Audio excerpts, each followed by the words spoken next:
Now the next thing we need to do is we need to change the ownership permissions for these folders, and we need to change the ownership permissions, and we need to change the regular file permissions and folder permissions for these folders too.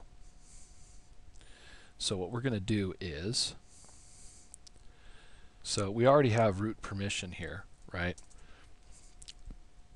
We're going to do a chown dash capital R, I think that's for recursive, and we're going to do www data colon www dash data, and then we're going to do it to the folder we want it to happen to. So we'll say I'm going to use the absolute path to the folder, root var www test1, right? And I'll hit enter, and then I'm going to do the same thing for the test2 folder. Okay, so I say chown dash capital R www dash data colon www dash data, and then that. Okay, so I just changed the ownership permissions for that. Now the next thing I want to do is I want to make sure the folder and file permissions in these folders are good too. So what I'm going to do is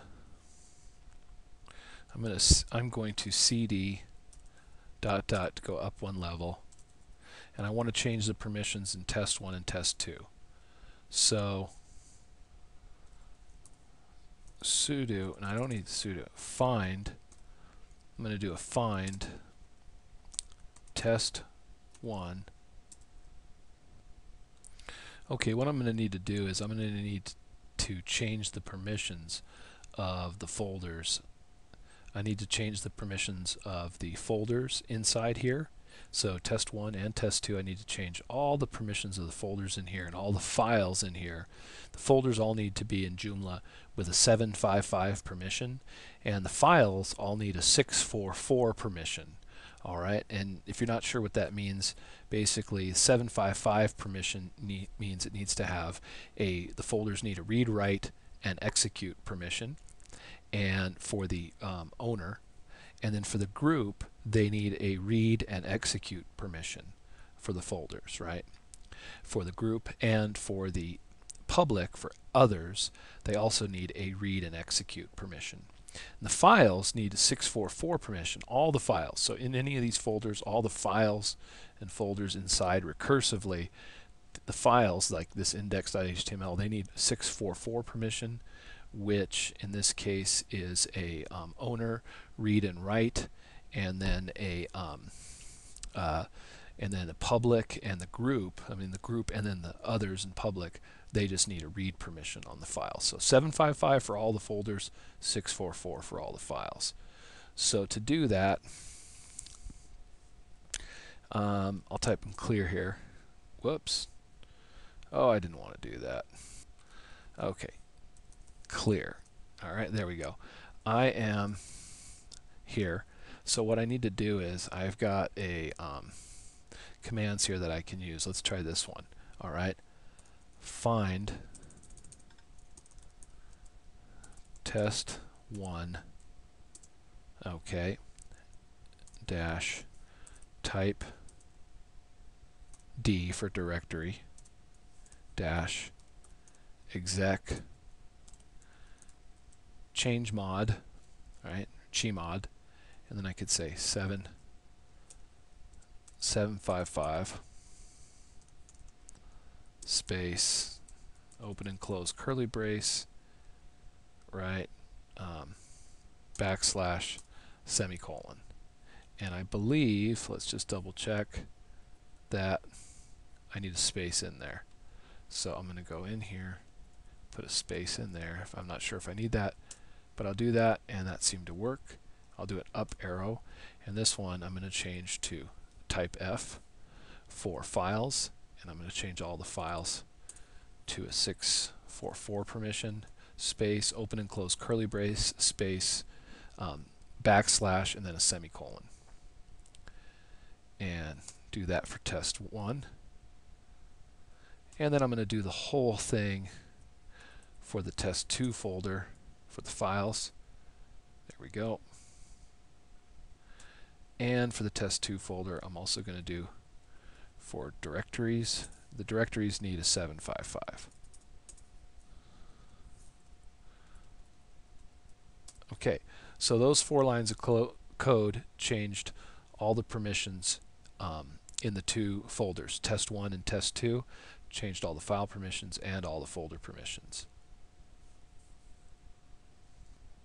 Okay, now that I've done that, I've got 2 folders inside my www folder, test1 and test2, with permissions all set to 755 and 644, and I've changed the ownership of the folders too.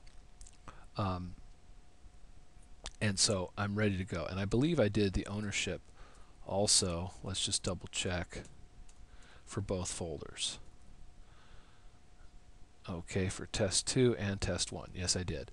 So now what we need to do is we need to open up a browser, and I'm going to go to localhost php myadmin and create 2 databases, one for test1 and one for test2. So root here, and then put in your password. Okay, that gets you access to your database. And I've started to do some tests earlier, so I need to create new databases. So create database. I'll call this one test1. Create. Okay, so now I've got a database called test1. And then I'll go back to home and create a new database, test2, and hit create. And now I have, if I go back to home, you'll see I have 2 databases created that are empty, 2 empty databases, test1 and test2, and I'm ready to rock. So now all I have to do is put in the browser, right? Here's localhost, right? In the test2 folder, it wants me to run an installation. So I'll click English, next, and my permissions are correct, so I don't get a balk on any of the files. Hit next, next, hostname, localhost, username is your database user, in this case it's root, the password for root, whatever it is, and then the database name, which in this case is test2. I'll hit next, whoops,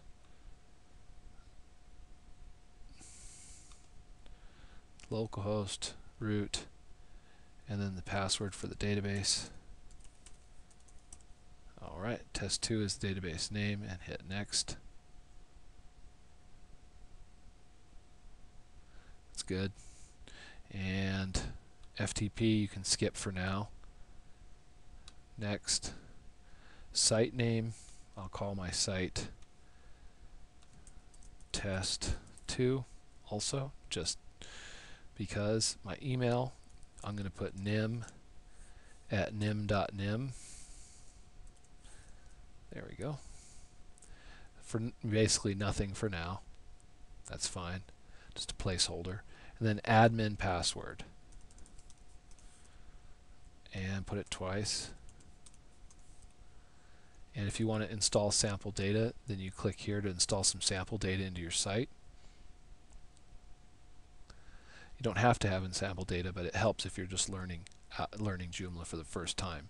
Then you hit next, and congratulations, Joomla is now installed. Please remove the installation directory. So now you're supposed to go into your folder, in this case the test2 folder, and delete this installation directory because the installation is complete. So I do that and hit delete. And now, if you go back to your browser, let's see here, if you go back to your browser, you can go to your site. And Joomla's up and installed. So, and a lot of things deal with basically ownership and permissions, file and folder permissions, and then ownership issues. And now I'm going to go back and run the install on test1.